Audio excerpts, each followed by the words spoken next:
Saya sengaja bikin Anda selamat bingung lah.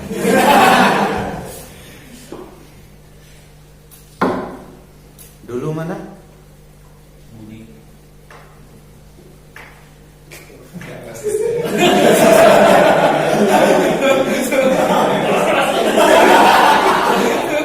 Dulu mana? Nah, coba yang nih, saya rasa hobi hadroh di Pompes. Pokoknya habis ini janganlah ngetok-ngetok aja.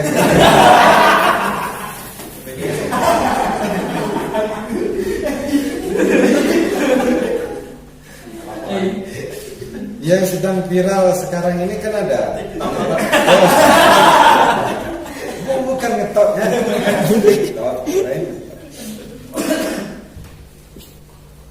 Gimana? Kira-kira?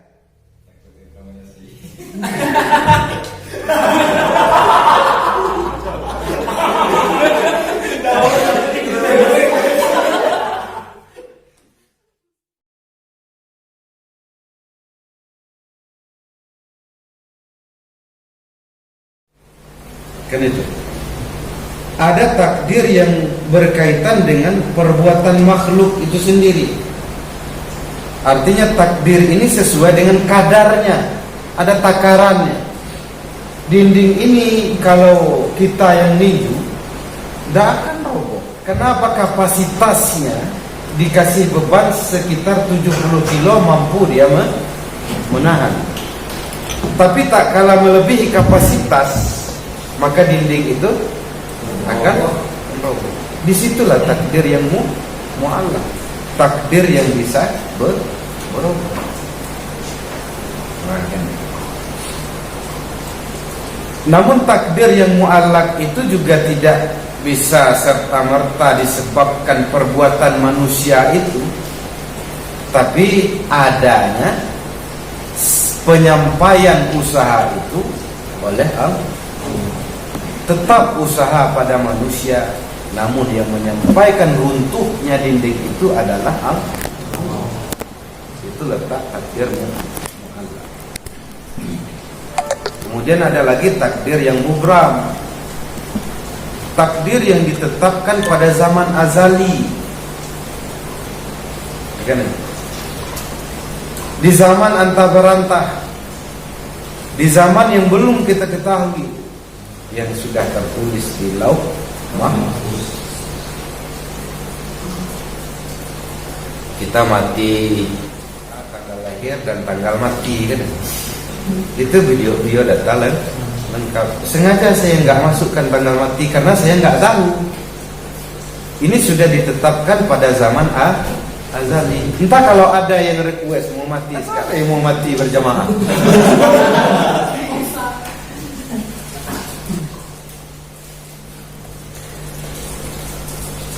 Izinkan ayah, izinkan ibu, ada yang apa? Dalam kami pergi berjuang, tiba-tiba bendera. Udah, jelek suaranya.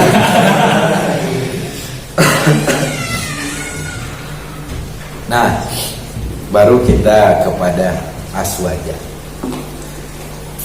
Ini sekilas saja berkenaan dengan menempatkan Tuhan tadi. Baru kita mau melihat bagaimana aswaja itu berbicara berkenaan dengan penempatan Tuhan. Wahabi yang kita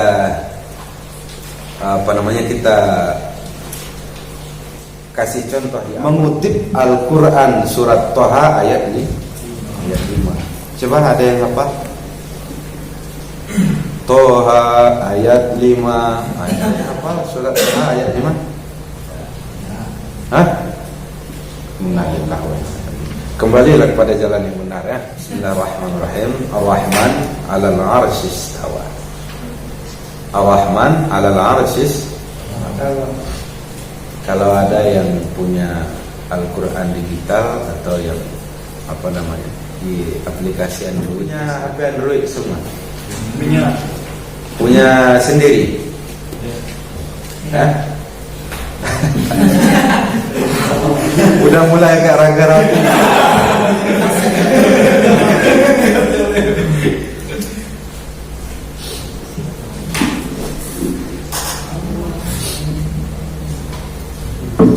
Jadi di surat Thaha ayat 5 itu mereka mengungkapkan dan memahamkan dengan pemahamannya Ar-Rahman 'alal 'arsy istawa. Tuhan yang maha luhur itu di atas aras istawa, duduk bersila. Nah, mau kita kupas? Ada pisang, kupas lagi. Bela. Jadi ada rambu-rambu pada tatanan tauhid. Mereka berpendapat seperti ini. Kalau kita menempatkan Tuhan pada aras, itu sudah betul kata mereka.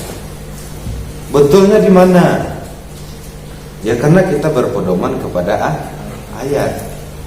Lantas apa kalau kita tidak berpedoman kepada ayat? Ya tentu malam yahkum bima anzalallah faulaika humul kafirun. Siapa yang tidak berlandaskan hukum Allah, maka mereka adalah kafir. Kok ragu-ragu bilang kafir? Oh ya Pak, non muslim aja lama. Ya boleh. Baru kita lihat ada beberapa sifat Allah yang dinafikan oleh pemahaman yang seperti ini. Artinya sifat Allah yang dibuang oleh mereka. Pertama, sifat Allah yang bernama istighna. Apa itu maha? Assalamualaikum. Waalaikumsalam. Maha waalaikumsalam. Sifat Allah yang maha kaya. Masa ya orang kaya butuh kepada tempat? Kan betul. Kemudian sifat iftiqar yang maha berkehendak. Allah itu maha berkehendak kepada apa? Kepada zatnya sendiri, bukan kepada makhluk. Nah, itu. Artinya ada sifat-sifat iftiqar dan istighna yang ada pada Allah yang dilanggar oleh pendapat tersebut. Lantas bagaimana kalau kita tidak berlandaskan kepada Al-Quran? Ya betul, ayat itu betul, cuman otak kita yang belum betul memahami ayat itu. Kok seperti itu? Iya. Kenapa? Ada satu ayat yang memang betul-betul khusus turun berbicara masalah sifat Tuhan. Ya kan itu? Di antaranya apa? Assalamualaikum. Masih sehat? Ini agak ragu jawab sehat aja, agak ragu. Mau sehat tak nih? Nanti kita rekomendasikan rumah sakit nanti apa? BPJS ada ya.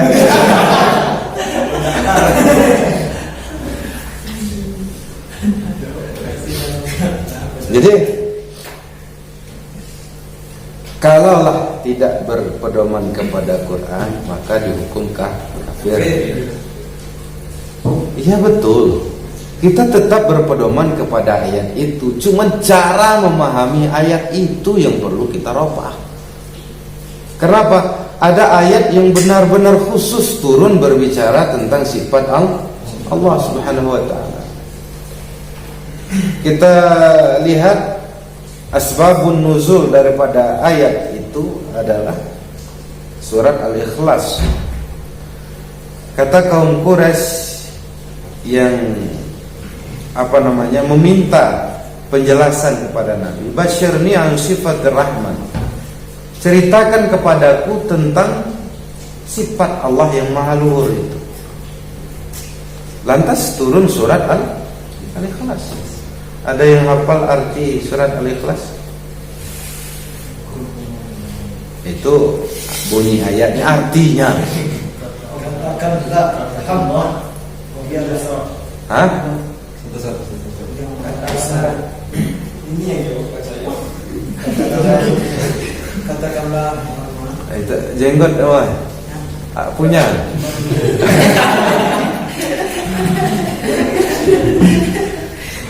Katakanlah Muhammad dialah ada dalam bahasa itu saktah. Kalau di dalam ilmu kalamul Arab itu saktah. Saktah di dalam surat Yasin itu gimana? Mimar qadina. Kalau enggak kita saktahkan itu bahaya. Makanya saktah ini untuk membedakan mujawib, orang yang menjawab dan orang yang bertanya. Katakanlah Muhammad. Jadi seolah-olah kita mengatakan Muhammad itu Tuhan yang Esa. Muhammad adalah Allah Tuhan yang Esa. Padahal bukan seperti itu. Katakanlah hai Muhammad, nangis ya, santai. Ini ilmu bahasa. Katakanlah hai Muhammad, Allah itu Esa. Satu, Esanya Allah itu pada apa saja? Assalamualaikum. Kita yakin Allah itu Esa. Yang kita yakini itu apa?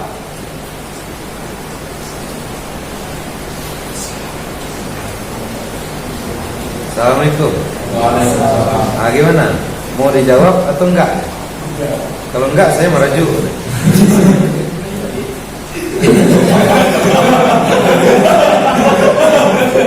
Dengan senang hati.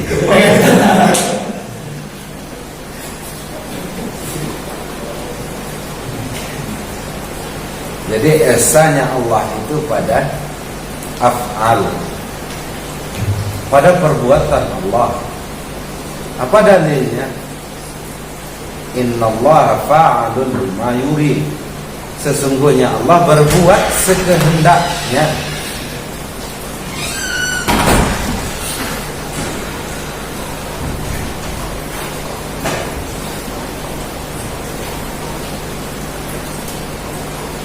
Kemudian Esa pada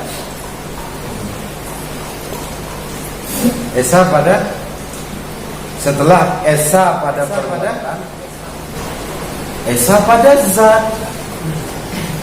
Enggak ada yang bercampur baur dengan zat Allah itu.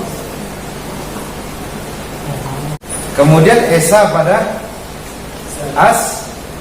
asma, nama. Artinya cukup sebagai tanda bahwasanya Allah itu Esa pada nama. Enggak ada yang boleh sama dengan nama Allah. Masa ya nama Allah itu nama makhluk dibikin Allah Akbar. Kalau mau mati 3 hari setelah ini bikinlah nama Robah. Artinya Esa Allah pada itu Esa. Jadi meyakini keesaan Allah itu satu, Esa pada, dua, pada zat. Artinya tidak ada zat selain daripada zat Allah itu.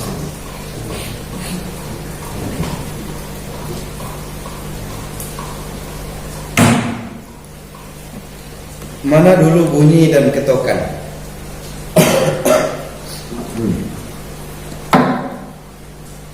Mana dulu bunyi dan ketokan? Assalamualaikum. Mau dijawab? Ini pertanyaan. Ya dijawab.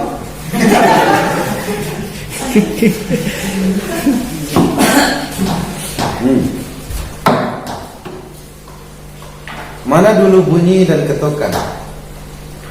Bunyi. Ketok. Ini perlu dikorek lagi otak. Saya mau menggiring kepadanya. Mana dulu zat Allah dan sifat Allah? Dulu? Mana dulu gula daripada manis? Sudah. Innalillah. Ya Allah, tolong bantu.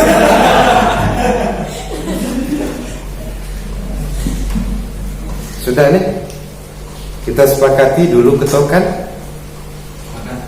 Sepakat. Saya bilang sepakat, Anda bilang setuju ya? Sepakat? Setuju. Setuju? Sepakat. Sepangat lagi. Dulu mana? Ketokan atau bunyi? Nah, saya mau korek otak Anda. Kapankah ketokan itu kalau bukan ada yang bisa bertepuk sebelah tangan? Nepuk apa? Hah? Tepuk angin. Besar tepuk sebelah Hah? tidak berbunyi. Berarti bukan nepuk.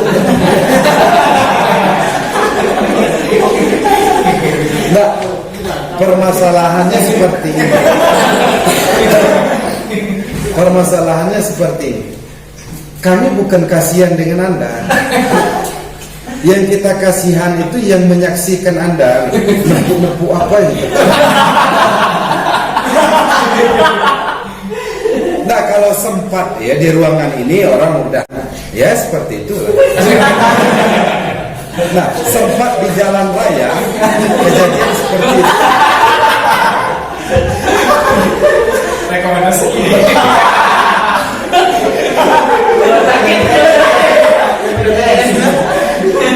Enggak, maksudnya seperti ini ya, mumpung BPJS masih berlaku.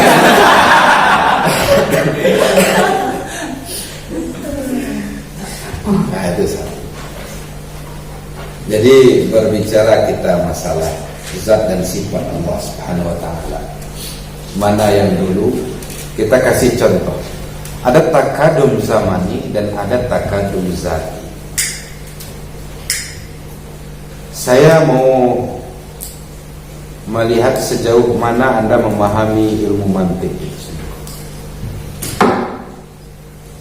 Mungkinkah ia dikatakan ketokan kalau tidak berbunyi? Mungkinkah dia dikatakan berbunyi kalau tidak nih?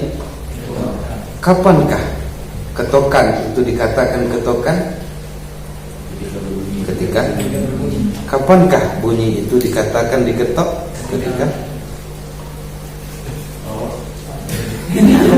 Saya sengaja bikin Anda selamat bingung lah.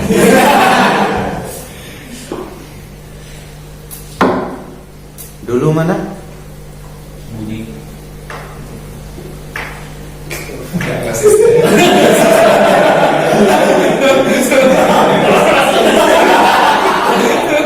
Dulu mana? Nah, coba nih yang nih, saya rasa hobi hadroh di Pompes. Pokoknya habis ini janganlah ngetok aja.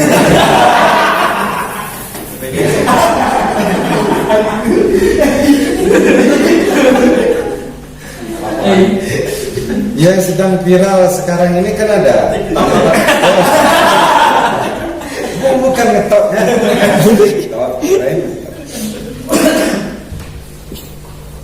Gimana? Kira-kira? Rekomendasi.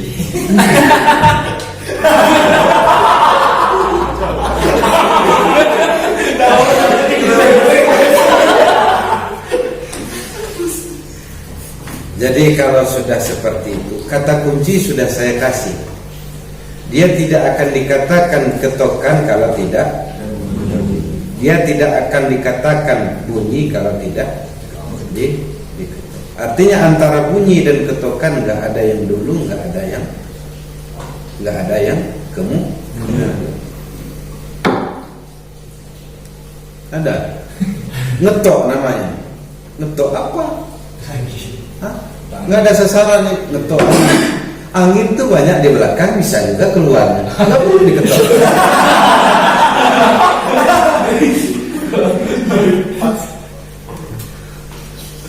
Jadi antara ketokan dan bunyi itu nggak ada yang dulu, nggak ada yang ke.